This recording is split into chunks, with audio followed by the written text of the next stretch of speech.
Edhe ke popullore, mbesim pak tek folku tani, ju keni kënduar gjitha të revat.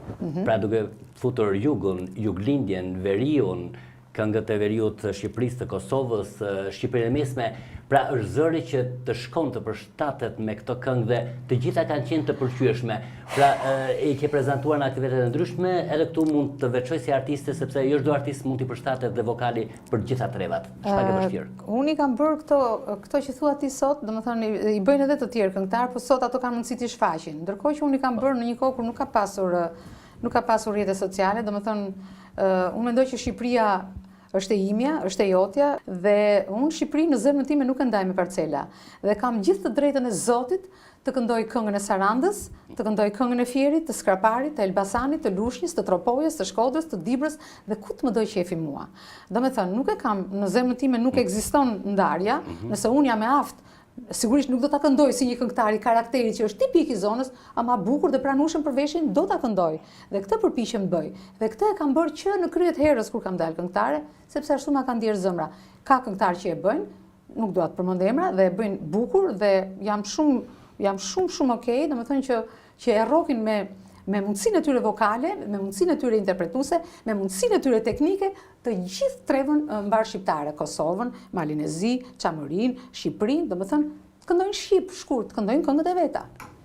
Je nga ato artiste që gjithmonë je buzëqeshur dhe shumë në formë. Dhe kjo është një sekret, sepse jo vetëm zëri, por pjesa e prezencës ka të bëjë shumë, ndoshta kujdesi ndaj vetes ose gjithmonë je. Mirë, kujdesi ndaj vetes ose kujdesi i shtuar ndaj vetes, si thua në një moshë caktuar ti duhet se s'bën ta kesh, se them unë një e re kur është e re dhe një festi veshësh, ajo prap duket bukur. Domethënë problemi është të dukem unë bukur, kujdesshëm, që jam sot në këtë moshë, domethënë që kam një kod timin të veshjes, të paraqitjes, e kupton, dhe i kushtoj rëndësi. Ti duke qenë mirë nga brenda, sigurisht që do reflektosh edhe jashtë. Dhe mbi 4 dekada, më thash që interpreton, ndjeni e plotësuar me çfarë keni arritur apo kërkoni akoma?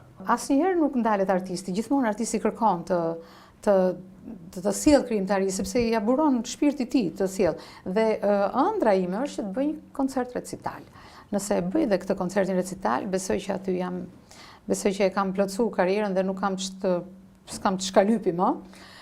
Thjesht mund të bëj një këngë siç ma jep mua që ulem, pasi unë edhe vetë krijoj një gjë kur jam dallg, si thonë, erdhi dhe e shkruaj diçka. Po përgjithsisht, domethënë do vazhdoj, nëse me hapa jo shumë, jo me marshin e 5, me marshin e 3 dhe të 4 sigurisht që do vazhdoj akoma. Recitalin e kam marrë. Dhe recitalin ju e keni përmendur në fakt në një intervistë që kemi realizuar bashkë për Biofolk, muaj më përpara, që pasi të marrë pandemia, pra do t'jeni në stadium. Pra mendova që ambienti do t'jetë një stadium i të imbushur me fansat tuaj, jo t'jesh një sallë e vogël. Kjo është ëndra e çdo artisti, domethënë që publiku të ketë akses në artistin dhe artisti anasjell të ketë akses në publikun. Çka do të thotë? Ta bëj atë stadium me 5.000, 6.000, 7.000, siç brorasin për topin, brorasin edhe për këngën. Domethënë këtë dëshiroj unë dhe këtë kam ëndër unë. Jemi në Biofolk, në Radio Ejani. Unë do të kërkoja ndoshta tani edhe diçka, një fragment këngë popullore për ta interpretuar. Tash një këngë popullore e këndova, mendoj të këndoj një këngë tjetër që e kam për vetë. Atëre. Hajde.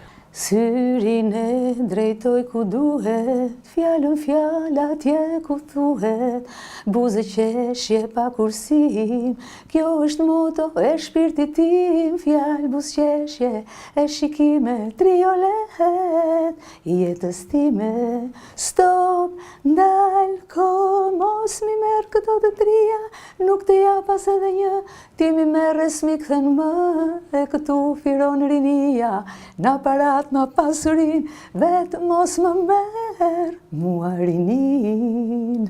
Të falenderoj shumë dhe në emër të atyre që po na dëgjojnë dhe po na shikojnë. Jerma, së fundi një mesazh për gjithë ato që të ndjekin dhe që të ndjekin gjithandej nëpër koncerte, nëpër aktivitete ndryshme.